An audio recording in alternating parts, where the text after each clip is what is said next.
Assalamualaikum warahmatullahi wabarakatuh. Baik, di sini kami dari kelompok 7 akan menjelaskan tentang pasar dan pemasaran. Nah, di sini kami kelompok 7 beranggotakan 5 orang. Yang pertama itu adalah saya sendiri, Wirsal Riyandi. Yang kedua itu ada Rehan Fariza Emra. Yang ketiga ada Aprilita Monika Korin, Siska Viola, dan Faizan Sukandi. Latar belakang aspek pasar dan pemasaran. Di masa lalu, sebelum ilmu pemasaran berkembang dan dikenal secara luas seperti saat sekarang ini, setiap perusahaan selalu berusaha terlebih dahulu berproduksi sebanyak-banyaknya, baru kemudian berusaha untuk menjualkannya kembali. Di masa sekarang, di mana tingkat persaingan semakin ketat dan pesaing semakin banyak, pola pikir di atas sudah lama ditinggalkan. Seorang pemasar harus selalu tahu lebih dahulu pasar yang akan dimasukinya, seperti yang pertama, ada tidaknya pasar. Yang kedua, seberapa besarnya pasar yang ada. Dan ketiga, potensi pasar. Dan yang terakhir, tingkat persaingan yang ada, termasuk besarnya market share yang akan direbut dan market share bersaing. Selanjutnya, tujuan perusahaan dalam pemasaran. Secara khusus dalam aspek pasar dan pemasaran, bahwa tujuan perusahaan untuk memproduksi atau memasarkan produknya dapat dikategorikan sebagai berikut. Yang pertama, untuk meningkatkan penjualan dan laba. Artinya yaitu tujuan perusahaan dalam hal ini bagaimana caranya memperbesar omset penjualan dari waktu ke waktu. Dengan meningkatkan omset penjualan, maka diharapkan keuntungan atau laba juga dapat meningkat sesuai dengan target yang telah ditetapkan. Yang kedua, untuk menguasai pasar. Untuk perusahaan jenis ini, jelas tujuannya bagaimana caranya menguasai pasar. Yang ada dengan cara memperbesar market share-nya untuk wilayah tertentu. Peningkatkan market share dapat dilakukan dengan berbagai cara. Baik dengan cara mencari atau membuka peluang baru atau merebut market share pesaing yang ada. Yang ketiga yaitu untuk mengurangi persaingan. Tujuan perusahaan modal ini adalah cara menciptakan produk sejenis dengan mutu yang sama, atau lebih dikenal dengan produk yang sama tetapi harga lebih murah gitu. Tujuannya adalah untuk mengurangi saingan dan antisipasi terhadap kemungkinan pesaing baru yang akan masuk ke dalam industri tersebut. Yang keempat, untuk menaikkan prestige produk tertentu di pasaran. Dalam hal produk tertentu, terutama untuk produk kelas tinggi, tujuan perusahaan memasarkan adalah untuk meningkatkan prestige produk di depan pelanggannya dengan cara promosi atau cara lainnya. Cara lainnya juga dilakukan dengan meningkatkan mutu, selera yang sesuai dengan keinginan konsumen. Yang kelima, untuk memenuhi pihak-pihak tertentu. Tujuan ini biasanya lebih diarahkan untuk memenuhi pihak-pihak tertentu dengan jumlah yang biasanya terbatas, misalnya permintaan, pemerintah, atau lembaga tertentu. Pengertian pasar dan pemasaran. Pasar dan pemasaran merupakan dua sisi yang tidak dapat dipisahkan satu sama lainnya. Dengan kata lain, setiap ada kegiatan pasar selalu diikuti oleh pemasaran, dan setiap kegiatan pemasaran adalah untuk mencari atau menciptakan pasar. Pengertian pasar secara sederhana dapat diartikan sebagai tempat temunya para penjual dan pembeli untuk melakukan transaksi. Pemasaran adalah aktivitas serangkaian institusi dan proses menciptakan, mengomunikasikan, menyampaikan, dan mempertukarkan tawaran yang bernilai bagi pelanggan, klien, mitra, dan masyarakat umum. Pemasaran dimulai dengan kebutuhan manusia yang kemudian berkebutuhan menjadi keinginan manusia. Perbedaan antara dua pasar tersebut sangat jelas jika dalam pasar nyata pembeli memiliki minat atau keinginan untuk membeli dengan didukung oleh akses dan pendapatan. Segmentasi pasar, pasar sasaran, dan posisi pasar. Untuk poin yang pertama, yaitu segmentasi pasar. Segmentasi pasar ini disebut juga dengan market segmentation, artinya membagi pasar ke dalam bentuk beberapa kelompok pembeli yang berbeda-beda, di mana kelompok pembeli ini membutuhkan suatu produk atau marketing mix yang berbeda juga. Di dalam segmentasi pasar ini terbagi menjadi 4 segmentasi, yaitu yang pertama segmentasi berdasarkan geografis, terdiri atas bangsa, provinsi, kabupaten, kecamatan, dan lain-lain. Yang kedua, segmentasi berdasarkan demografis yang terdiri atas umur, jenis kelamin, ukuran keluarga, daur hidup keluarga, pendapatan, pekerjaan, pendidikan, agama, ras, kebangsaan, dan lain-lain. Yang ketiga, segmentasi berdasarkan psikografis terdiri atas kelas sosial, gaya hidup, dan karakteristik kepribadian. Yang keempat, segmentasi berdasarkan perilaku yang terdiri atas pengetahuan, sikap, kegunaan, dan tanggap terhadap suatu produk. Poin yang kedua adalah pasar sasaran atau market targeting. Pasar sasaran ini adalah suatu kegiatan mengelompokkan konsumen atau pelanggan yang secara khusus menjadi target atau sasaran oleh suatu pemasaran perusahaan. Di dalam melakukan kegiatan menetapkan sasaran pasar ini meliputi 2 hal, yaitu yang pertama evaluasi segmen pasar, yaitu ukuran dan pertumbuhan pasar. Yang kedua, memilih pasar. Maksudnya di sini adalah kita harus dapat memilih pasar yang memiliki nilai tinggi bagi suatu perusahaan kita, supaya perusahaan kita bisa mendapatkan laba yang tinggi. Poin yang ketiga adalah posisi pasar atau market positioning. Adalah suatu kegiatan merancang produk dan bauran pemasaran atau marketing mix yang bertujuan untuk menciptakan kesan di ingatan konsumen. Maksudnya, apabila konsumen menggunakan produk yang kita tawar, mereka tidak mudah melupakannya.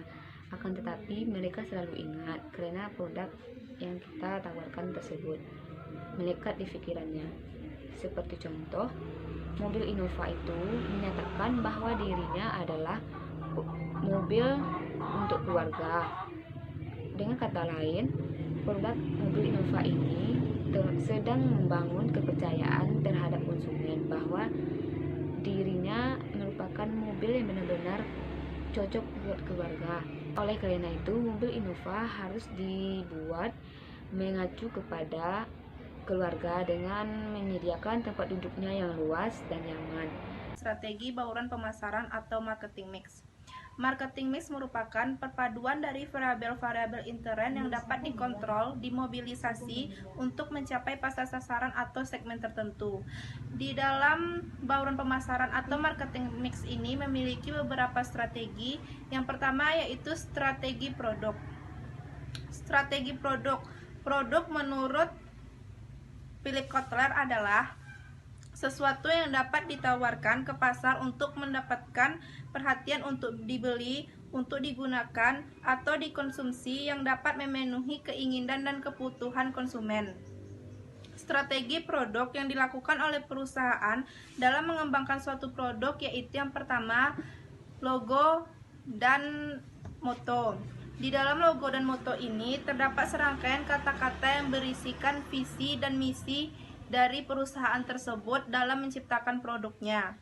Yang kedua yaitu menciptakan merek. Di dalam menciptakan merek ini terdapat tanda pengenal produk yang dapat mengenalkan produk dari perusahaan tersebut kepada konsumen.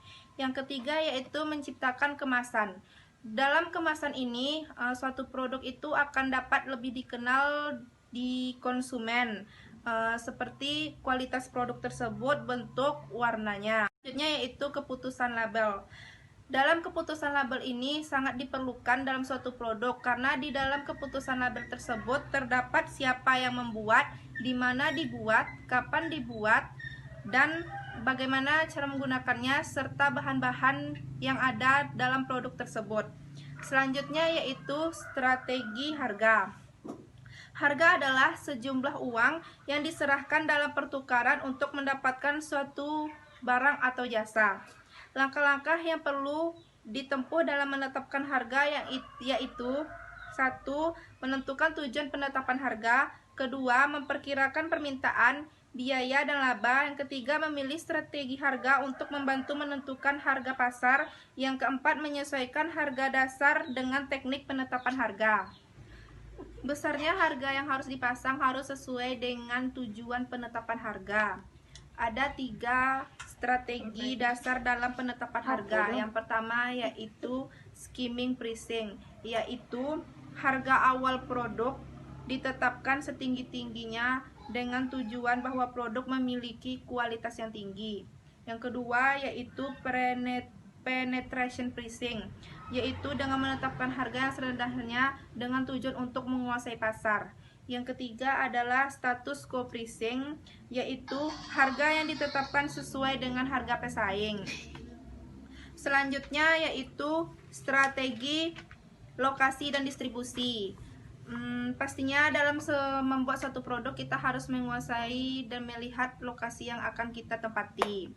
Beberapa hal yang perlu diperhatikan dalam penentuan lokasi diantara lain, yang pertama dekat dengan kawasan industri, yang kedua dekat dengan lokasi perkantoran, yang ketiga dekat dengan lokasi pasar, yang keempat dekat dengan pusat pemerintahan, yang kelima dekat dengan lokasi perumahan atau masyarakat, yang keenam mempertimbangkan jumlah pesaing yang ada di suatu lokasi, yang ketujuh sarana dan prasarana yang akan digunakan untuk mencapai lokasi tersebut. Selanjutnya adalah menentukan metode atau jalur distribusi dalam menyebarkan produk ke pasar-pasar. Strategi distribusi ini digunakan untuk menentukan bagaimana pencapaian target pasar dan bagaimana untuk menyelenggarakan fungsi-fungsi distribusi yang berbeda-beda. Selanjutnya yaitu strategi promosi. Tentu saja di dalam suatu perusahaan itu dia akan melakukan strategi promosi untuk memperkenalkan produk-produk yang dihasilkannya. Ada beberapa sarana dalam strategi promosi. Yang pertama periklanan, yang kedua yaitu promosi penjualan, yang ketiga yaitu publisitas, dan yang keempat yaitu penjualan pribadi. Selanjutnya itu adalah peramalan. Peramalan adalah seni untuk memperkirakan apa-apa hal yang terjadi di masa yang akan datang. Ada 3 hal yang jenis-jenis dari peramalan di sini. Yang pertama itu adalah segi penyusunannya, yang kedua itu adalah segi sifatnya, yang ketiga itu adalah segi waktunya. Segi penyusunannya terbagi menjadi 2, yaitu subjektif dan objektif. Dari segi sifatnya terbagi menjadi 2 pula, yaitu kualitatif dan kuantitatif. Yang ketiga itu dari segi waktunya ada terbagi menjadi 3, waktu jangka pendek, waktu jangka menengah, dan waktu jangka panjang. Lanjut yaitu langkah-langkah dari peramalan. Ada 5 langkah dari peramalan ini. Yang pertama itu adalah pengumpulan data. Di sini pengumpulan datanya, apakah kalian mengumpulkan data itu dari sumbernya langsung atau dari orang lain melalui perantara. Yang kedua itu adalah mengolah data. Mengolah data ini sesuai dengan kualifikasi yang kalian sesuaikan. Mengolah data itu sesuai dengan kualitatifkah atau kuantitatifkah. Yang ketiga itu adalah menentukan metode penelitiannya. Metode dari penelitian ini bagaimana cara kita untuk dapat menghasilkan sesuatu data itu agar lebih akurat di dalamnya. Yang keempat itu adalah mengkonsep data. Jadi mengkonsep data di sini bertujuan untuk bagaimana data kita tersebut agar dapat dicerna orang dan mudah dimengerti oleh semua orang. Yang terakhir adalah pengambilan keputusan.